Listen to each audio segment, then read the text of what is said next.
नमस्कार, मैं शंभू कुमार सिंह और आप देख रहे हैं नेशनल दस्तक। आप लोगों की प्रतिक्रिया बहुत ज़रूरी है।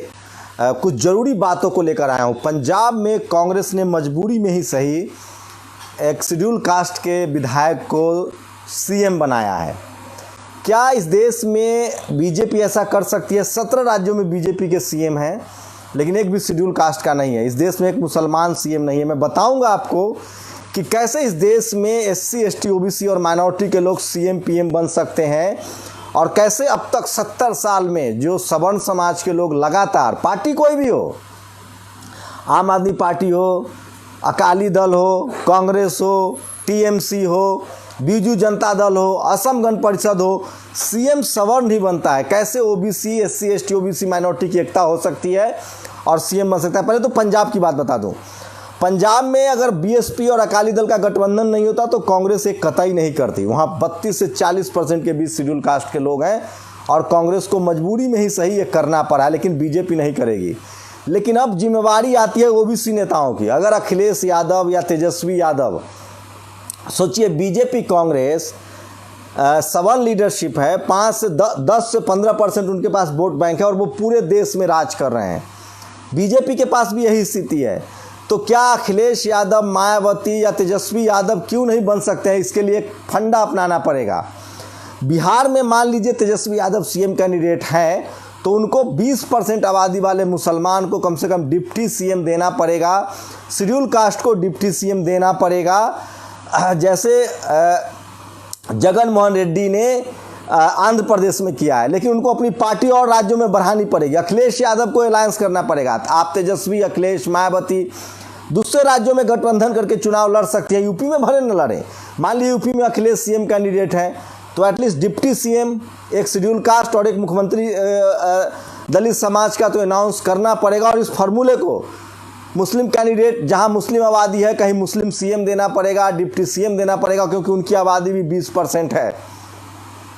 आपको बैकआउट करना पड़ेगा। और सोचिए इसकी सबसे बड़ी वजह क्या है। मैं फिर कह रहा हूं, अगर बीएसपी ने गठबंधन नहीं किया होता तो कांग्रेस मजबूर नहीं होती। ये बात तो है। बीएसपी जब तक रहेगी दलितों का सम्मान बना रहेगा। लेकिन उससे भी बड़ी बात है, अगर भूपेश बघेल की कुर्सी बची है छत्तीसगढ़ में, कोई सवर्ण सीएम नहीं आया, तो इसकी वजह थी social media, SC, ST, OBC, minority की एकजुटता। 60 के 60 विधायक आ गए थे जो एससी, एसटी, ओबीसी, माइनॉरिटी के, तो उन्होंने कहा कि भूपेश बघेल को सीएम बनाएंगे। अगर इस देश के हर एससी, एसटी, ओबीसी, माइनॉरिटी के आदमी सोशल मीडिया पर अपना चैनल बनाए, पत्रकार बने, अखबार खोले, ट्विटर, फेसबुक पर लिखे, तो सब सच सामने आ जाएगा। और ये जो 15% लोग जो हवा बना के रखे हुए हैं वो खत्म हो जाएगा। 2 मिलियन बेरोजगारी में ट्वीट करने वाले कौन लोग थे? बहुजन समाज के लोग थे, एससी, एसटी, ओबीसी, माइनॉरिटी थे। नीट में आपको रिजर्वेशन मिला, एससी, एसटी एक्ट रिस्टोर हुआ। आपके पास मीडिया नहीं थी, इसलिए आपकी आवाज़ नहीं पहुंच रही थी, आपके हक अधिकार की बात नहीं हो रही थी। मैं दावे के साथ कह सकता हूं कि ये सोशल मीडिया की जीत है। हजारों बहुजन समाज के युवाओं को पत्रकार बनना पड़ेगा, अपने हक अधिकार की बात करनी पड़ेगी, अपने नेताओं से भी सवाल पूछना पड़ेगा। साहब 85% आबादी है आपकी, अधिकार आपका है। कोई भी पार्टी नहीं चल सकती है। बाबा साहब ने एससी, एसटी का रिजर्वेशन कराया है।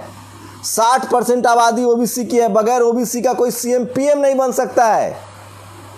लेकिन जरूरत है आपको मंझे हुए नेताओं की और अखबार पत्रकार की। सोचिए स्टालिन क्या चमत्कार कर रहे हैं। मंदिरों में रिजर्वेशन इंप्लीमेंट कर दिया है।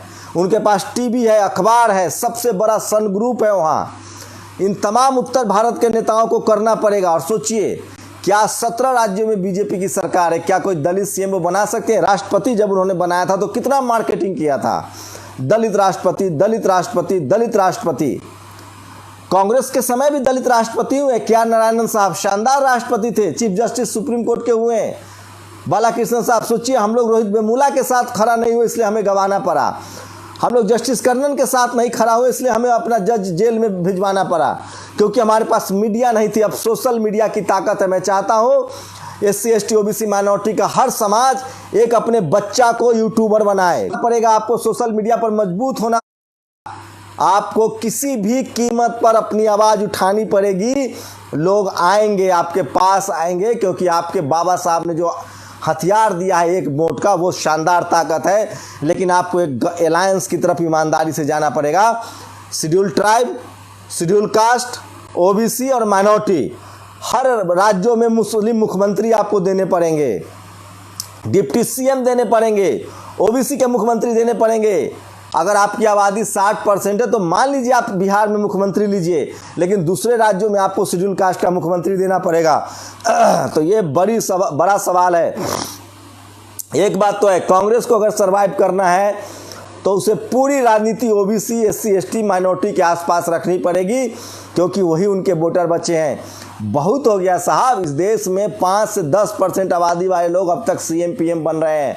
मैं फिर कह रहा हूँ, पंजाब में जो हुआ है उसमें सबसे बड़ा योगदान बीएसपी अकाली गठबंधन का है, इसलिए कांग्रेस की मजबूरी है। लेकिन बीजेपी मजबूरी में भी ये काम नहीं कर सकती है। और आप सोचिए, पहले डमी जानकारी मिल रही है कि जो पंजाब के सीएम बने हैं वो अम्बेडकराइट है, हार्डकोर अम्बेडकराइट है। मेरी कई लोगों से बात हुई है। तो ये समझना पड़ेगा तमाम अखिलेश यादव को, तेजस्वी यादव को, हेमंत सोरेन को, आपको शेड्यूल ट्राइब, शेड्यूल कास्ट और मुसलमानों का रिप्रेजेंटेशन देना पड़ेगा। आपको अपने विधायक मंत्री बनाने पड़ेंगे। आप सोचिए, बीजेपी 20%, 15% मुसलमानों को बॉयकॉट करके हिंदू के नाम पर राजनीति कर रही है, तो क्या एससी, एसटी, ओबीसी, माइनॉरिटी के नेता 15% सवर्णों का बॉयकॉट करके बहुजन राजनीति नहीं कर सकते हैं? करना चाहिए उनको, खुल के मैदान में आना चाहिए। और अगर यूपी में अखिलेश यादव या मायावती डिप्टी सीएम मुसलमान और ओबीसी का घोषित करते हैं तो उनको फ़ायदा मिलेगा। अखिलेश ऐसा करते हैं तो उनको फ़ायदा मिलेगा, ये नहीं चलेगा। आपको पार्टी यूपी के अलावा भी बाहर ले जानी पड़ेगी। मैं राजेंद्र प्रसाद सिंह की लाइन कह रहा हूँ, बीजेपी कांग्रेस जनाधार वाली बड़ी पार्टी नहीं है, पैसे वाली पार्टी है, अमीरों की पार्टी है, उनके पास मीडिया अखबार है। मैं इस देश के बहुजन समाज से अपील कर रहा हूँ कि हर आदमी अपने एक परिवार में एक बेटा एक बेटी को पत्रकार बनाइए।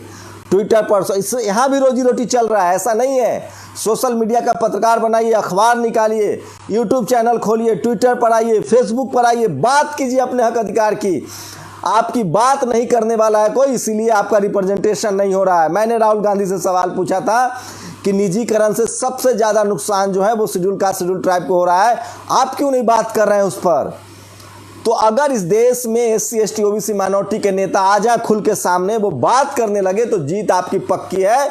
लेकिन आपको मीडिया खड़ा करना पड़ेगा। आज किसी ने अच्छा लिखा है कि अगर एक एससी, एसटी, ओबीसी, माइनॉरिटी का आदमी मीडिया खड़ा कर ले और एक अलायंस की बात करे, आपके हक अधिकार की बात करे, न्याय की बात करे, संविधान की बात करे। आप सोचिए, भीमा कोरेगांव में इंटरनेट डाउन, दीक्षा भूमि में इंटरनेट डाउन, टीवी अखबार आपको क्या दिखाता है? सिर्फ वही दिखाता है जो उसके समाज को सूट करता है। अभी इनको कहेगा दलित सीएम, दलित सीएम, अरे पंजाब के सीएम है भाई। आप सोचिए, मायावती करप्ट है, अखिलेश करप्ट है, लालू यादव करप्ट है, तेजस्वी करप्ट है। किसने परसेप्शन बनाया? मीडिया ने। अटल बिहारी वाजपेयी राष्ट्रीय नेता है, ये किसने बनाया? मीडिया ने। जबकि इस देश में लालू यादव के आधा भी जनाधार वाजपेयी जी का नहीं था। वोट के लिहाज से अखिलेश यादव, लालू यादव का ज़्यादा बड़ा जनाधार है, मायावती का ज़्यादा बड़ा जनाधार है कि उनकी आबादी बहुत ज़्यादा है इस देश में। तो वक्त आ गया है, एससी, एसटी, ओबीसी, माइनॉरिटी के लोगों को पत्रकार बनिए, रिप्रेजेंटेशन का सवाल उठाइए और एक अलायंस की तरफ बढ़ना पड़ेगा। मैं फिर कह रहा हूँ, इस देश में जो वोटिंग का तरीका है वो समझ लीजिए। इस देश में मुसलमान की पार्टी को दलित भी वोट नहीं देता है जब तक गठबंधन ना हो। इस देश में दलित की पार्टी को, लीडरशिप वाली पार्टी को ओबीसी वोट नहीं देता है जब तक गठबंधन ना हो। और ओबीसी की पार्टी को सवर्ण वोट नहीं करते हैं, गठबंधन हो या ना हो, वो नहीं करते हैं। ये हकीकत है। इसलिए एससी, एसटी, ओबीसी, लेकिन मुसलमान बीजेपी के अलावा सबको वोट करता है, दलित बीजेपी के सबको वोट करता है, बीजेपी को भी वोट देता है बिना मतलब के, पिछड़ा समाज के लोग कांग्रेस बीजेपी को वोट देता है। तो आपको रिप्रेजेंटेशन का सवाल उठाना पड़ेगा। एससी, एसटी, ओबीसी, माइनॉरिटी की यूनिटी आपको पूरे देश में सीएम पीएम बना सकती है। बाबा साहब को इसका ज्ञान था, इसीलिए उन्होंने आपको एक वोट का अधिकार दिलवाया और वो आज ताकत बन रहा है, क्योंकि सोशल मीडिया की वजह से आपकी आवाज़ जन जन तक पहुंच रही है। लोगों को अपने अधिकार के बारे में सचेत कीजिए। सोचिए, नीट में आरक्षण कैसे मिला? सोशल मीडिया पर ट्विटर ट्रेंड हुआ। ओबीसी को आरक्षण देना पड़ेगा आपको। मायावती के गठबंधन ने कांग्रेस को झकझोर दिया, अगर पंजाब में आपको सीएम बनाना है तो दलितों को रिप्रेजेंटेशन देना पड़ेगा।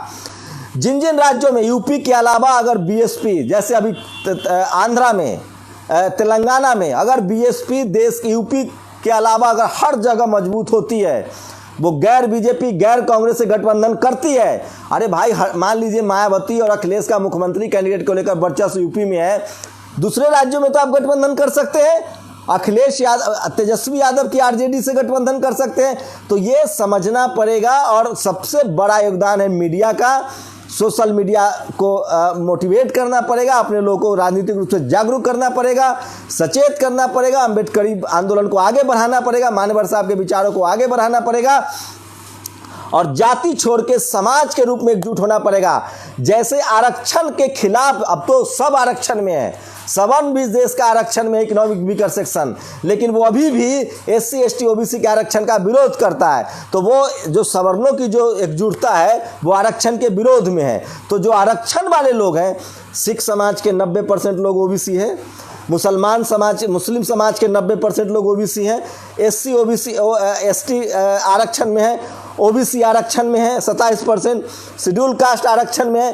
तो कम से कम आरक्षण वाले तो एकजुट हो जाइए, नहीं तो आप ठेला चलाएंगे, रिक्शा चलाएंगे, सब्जी बेचेंगे, पोछा लगाएंगे, झाड़ू लगाएंगे, यही आपकी स्थिति रहेगी।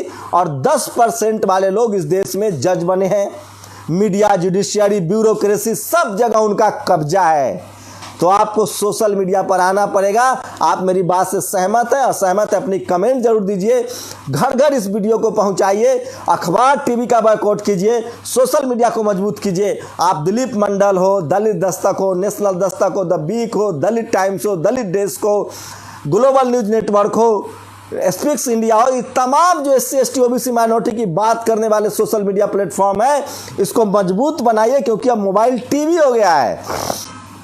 अपने युवाओं के साथ खड़े होइए। अगर हम रोहित वेमुला के साथ खड़े होते, मुझे विरोध धमकियां मिलती है। मुट्ठी भर लोग हैं जो जातिवादी, मनुवादी, ब्राह्मणवादी लोग हैं, इनकी हैसियत नहीं है बोलने की। अगर हम एक दूसरे का हाथ पकड़ के सड़क पर खड़े हो जाए तो हम किसी भी तरह के अन्याय के खिलाफ है, जातिवाद के खिलाफ है, मनुवाद के खिलाफ है। कब तक इस देश में चलता रहेगा?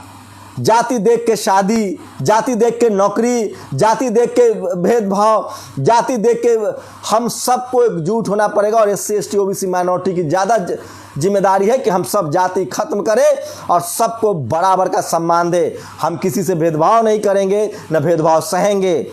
इस देश में हमारी भागीदारी होनी चाहिए। नौकरी में भागीदारी, बिजनेस में भागीदारी, मीडिया में भागीदारी, सुप्रीम कोर्ट, हाई कोर्ट में भागीदारी।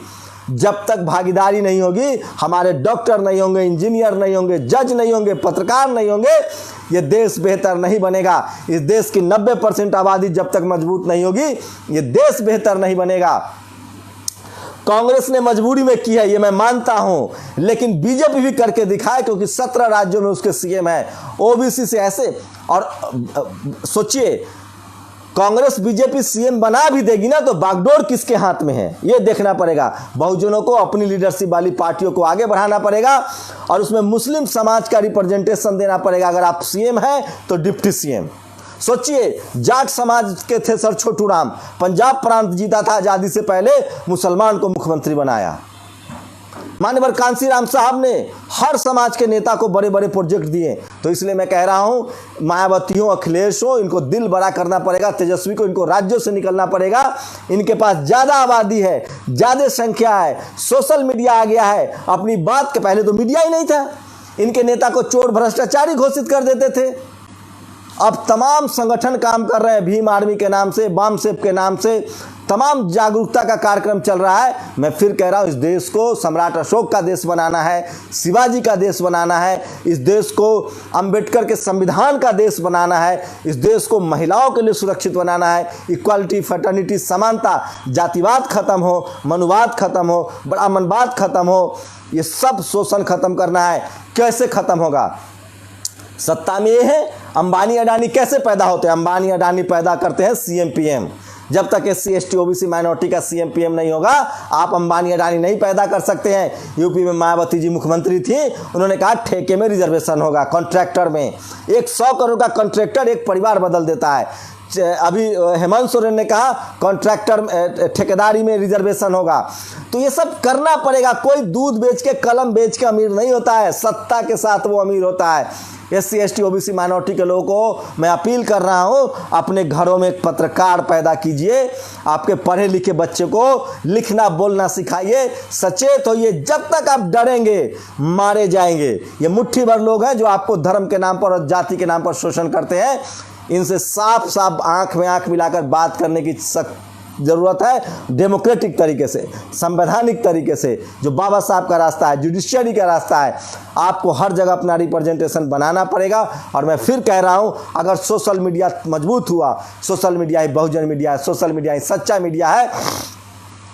और कोई भी आदमी अगर जिस दिन इस देश में बहुत गैर बराबरी है, सारा सफाई वाला, सारा सब्जी वाला, सारा ठेला वाला, सारा बिना जमीन के लोग, बिना गांव में गरीब लाचार बेबस सब कौन है? अब तो किसान जातियों की स्थिति खराब है। आपको बनाना, देखिए इस देश में पटेल हो, गुर्जर हो, जाट हो, यादव हो, कोई हो, इन सबको किसान जाति में तब्दील कर दिया गया। मराठा, इन सबको रिजर्वेशन, OBC रिजर्वेशन मिले। OBC रिजर्वेशन की संख्या 70% तक बढ़ाई जाए, 60% तक बढ़ाई जाए। सवर्णों को रिजर्वेशन दे दिया इकोनॉमिक वीकर सेक्शन में, जो गरीब सवर्ण है उनको भी रिजर्वेशन मिल गया 10%, बाकी 70% दो इनको SC ST OBC minority, Jat, Gurjar, पटेलों को, जो किसान जातियां हैं। आपकी जितनी संख्या है आप आइए, इनकी जितनी संख्या। ये नहीं चलेगा कि आप ही के पास साथ जमीन भी आपका, बिजनेस भी आपका, मीडिया भी आपका, जुडिशियरी भी आपका, हम 2M दर्जे के नागरिक बने रहें।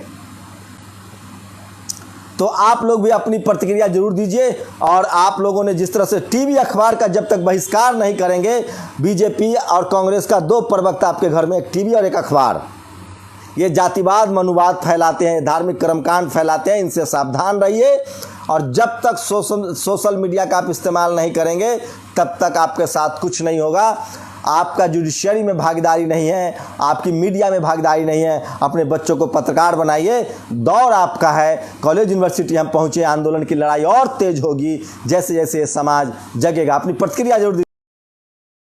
नेशनल दस्तक की आपसे गुजारिश है कि अगर इसको बचाना चाहते हैं तो नेशनल दस्तक को सब्सक्राइब करने के लिए रेड कलर के सब्सक्राइब बटन को दबाएं, फिर बेल आइकन की घंटी दबाएं। नेशनल दस्तक को बचाने के लिए बहुत जरूरी है कि हर खबर को शेयर करें, लाइक करें, कमेंट जरूर करें।